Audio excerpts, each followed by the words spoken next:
Welcome back to the channel, everyone. I'm Marco, and this is Exploration Gaming. Now, a while back, I promised one of my subscribers, who happens to be a disabled vet, a 1-bar Magicka Templar build. He has trouble bar swapping, and I thought I could come up with something to complement a new mythic. Well, boys and girls, today's the day, and this MAGPLAR truly opens up a can of whoop-ass on most of the enemies you're going to find in Tamriel. The Lunatic is the last MAGPLAR build you're ever going to make, and I'm sure that makes the sweaty build boys kinda nervous. And by the way, I'm just good-naturedly joking when I poke fun at the creators making builds for ESO. Hack the Minotaur, Lucky Ghost, Skinny Cheeks, and the rest deserve all the respect in the world for digging deep into the stats and extensively testing their creations. That's not what I'm good at. I'm not Marco the Minotaur, far from it. I'm the Bob Ross of ESO. Speaking of which, if you enjoy my calm delivery and honest advice, please do me a huge solid and subscribe right now. It's free, and you can always unsub if you grow to hate me down the road. Okay, the Lunatic not only does huge damage, he looks cool while doing it. It's fun to play, and it's very, very simple. Who doesn't want to be a cat that transforms into a werewolf? For the race, I chose Khajiit. And here's why. Increased health recovery by 100, stam and magicka recovery by 85, an overall increase of max health, magicka, and stamina by 915, which is huge, and this semi-hybrid build needs both magicka and stamina reserves. And the extra 12% crit damage and healing is also very, very nice. Of course, High Elf is the other rather obvious choice, which is why I went the other way. Now really, you can make any race work with this build. For the Mundus, you'll want the Thief or the Lover. Now, I chose the Thief for the 2300 critical strike when you have all divines, which we do. The food is Bewitched Sugar Skulls, and that's the only food that I ever use unless I'm fishing. Potion is the Tristat, nothing too earth-shattering here. I did mess with the attributes a bit. 44 into magicka, 10 into health, 10 into stamina. If you're wary of this, then just put all 64 points into magicka. Now, let's dig into the gear. I'm using the Oaken Soul Mythic, which comes to us in High Isle. The developers like to spend their free time nerfing this item and then buffing it back. Currently, it's standing at adding 134 in health, magicka, and stamina recovery, but no additional base stats, which concerns me, and I hope they change it back. It gives 7 major buffs: Courage, Resolve, Fortitude, Intellect, Endurance, Prophecy, and Savagery. These are all major buffs. I don't know what the stats will be tomorrow on this ring, or next week, or in 2 months, but hopefully it'll still be kind of awesome for the 1-bar players. Until you get it, just use Ring of the Pale Order. No one on the PTS knows where the leads to the Oaken Soul ring are hidden, so it'll be a little while before we're all farming it. My game theory is you want to look for a balance. I'm trying to use both magicka and stamina abilities, and I think this way about gear too. One set should be for defense, keeping you protected and alive, and the other set should be for offense, so you can mow down baddies quick.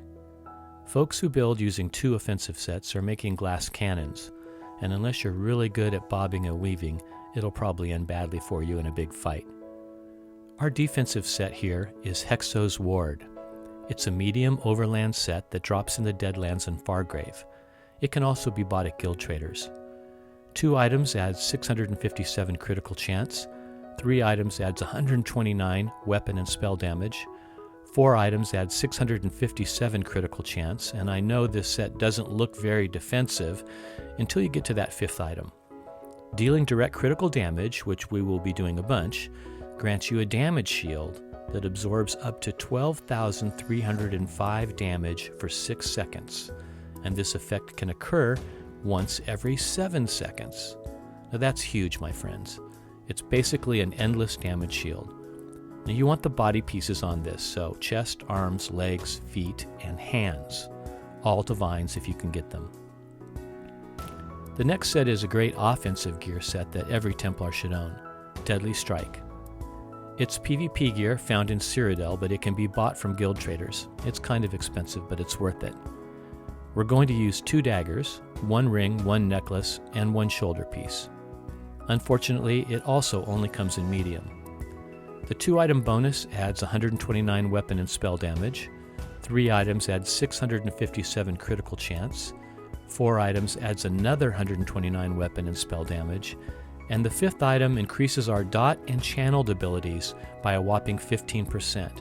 And of course, our spammable as a Templar is Puncturing Sweeps, which is a channeled ability. Why the daggers? Each dagger adds 812 critical chance, and we're using a dual wield ability that costs stamina. And lastly, we're using the Slime Crawl one piece for the helm. I chose the heavy helm to pick up some of those passives. Slime Crawl adds 771 critical chance. Here's how the numbers shape up without the potion. Max Magicka, 25,400. Max Health, 29,000. Max Stamina, 21,500. You'll notice that the spell and weapon damage and critical and penetration are nearly identical on both sides. Damage at about 5,000. Weapon and spell critical at 60.5%, which is great, and penetration at 700. Okay, now we're going to go over abilities and morphs. The first ability for our Templar is Explosive Charge. This is a gap closing ability. Throw a Divine Lance, it gets you right next to the enemy, causes 8,026 magic damage. Also, it has a great stun. Second ability, Puncturing Sweep. This is the bread and butter for a Templar. It causes 4,372 magic damage to the closest enemy, also deals damage to those nearby. And the main thing is it heals us for 40% of the damage that we do with this ability. Very key. Third ability is Living Dark. This is a great ability. It has a great animation that I like. It gives us a lightless sphere for 12 seconds, protecting us. Anytime we take direct damage, the sphere lashes back at the attacker, reducing their movement speed by 40%, and healing us, so a second ability that heals us for 2,066 health. The fourth ability is Steel Tornado, which is our dual wield ability. It's a stamina ability. We launch ourselves into the air for making a lethal spin, which is very cool looking. Releases a flurry of blades around you that deal 7,632 physical damage to all nearby enemies. Very, very cool. Last ability, Honor the Dead. This is basically a burst heal. Gives us 12,513 health.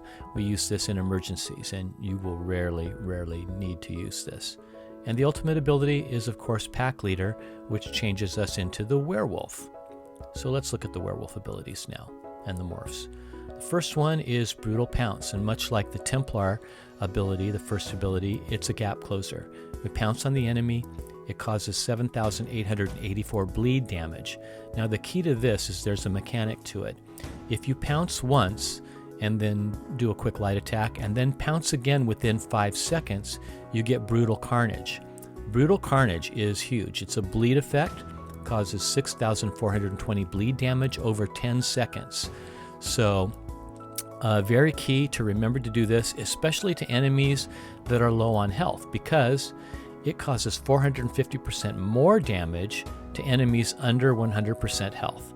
So just a great ability. Remember to do the mechanic though. Second ability is the heal ability for the werewolf. It's Hircine's Rage. It's a Huntsman's Blessing.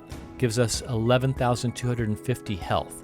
Now if you're at full health, instead it restores 3,000 stamina, which is very, very important because we need to keep that stamina bar up. Third ability, Deafening Roar. This is a fear ability. Roar with Bloodlust to 6 nearby enemies, fearing them for 4 seconds and setting them off balance. Very, very cool ability. It also reduces physical and spell resistance. So the fourth ability, Howl of Despair. This you want to be facing the enemy because they'll take 10% more damage if you're facing them. You crush an enemy with a deafening howl, causes 13,141 physical damage. And the last ability, Claws of Life. Shred enemies in front of you with your Tainted Claws. It's a poison ability, dealing 9,855 disease damage and an additional 11,055 disease damage over 10 seconds. You are healed for 100% of the damage over time caused. So an indirect heal and a great poison effect. Now for passives, you want, of course, all of your werewolf passives, all of your class passives. For the weapons, you want the dual wield passives, all of them. Armor, you want all of your medium passives and your heavy armor passives. Underworld, werewolf, you want the werewolf passives. Of course, under racial, you want all of your racial passives. For the champion points, I will publish a guide in my website, which is coming online very, very soon. In the meantime, let's watch a boss fight, see some of these skills in action. You can see I stay as a Templar against this boss for a while. The circle is the cool look of the Living Dark. The spinning is Steel Tornadoes. That little lightning storm was from a companion, but it doesn't work out because bosses kill companions very, very quickly. Now I've turned into a werewolf, and every time you see that big jump, that's the pounce. And basically I'm just rotating through, pounce, light attack, another pounce if I can. I watch all three bars. You can see just even in this speeded up boss fight, I rarely lose very much health, and I keep the magicka and stamina bars pretty full as well. So the build really seems to be balanced and seems to work. I hope you enjoy this. I think for a 1-bar build it's great because you still get really 10 abilities. You get all your Templar abilities, your 5 Templar abilities, and your 5 werewolf abilities. So very fun, very interesting build to play. I'm really enjoying it, and I'm sure that I will be taking this guy out pretty often. I want to try it against some really, really hard mobs, and maybe even do some group play with him. So I hope you enjoyed this video.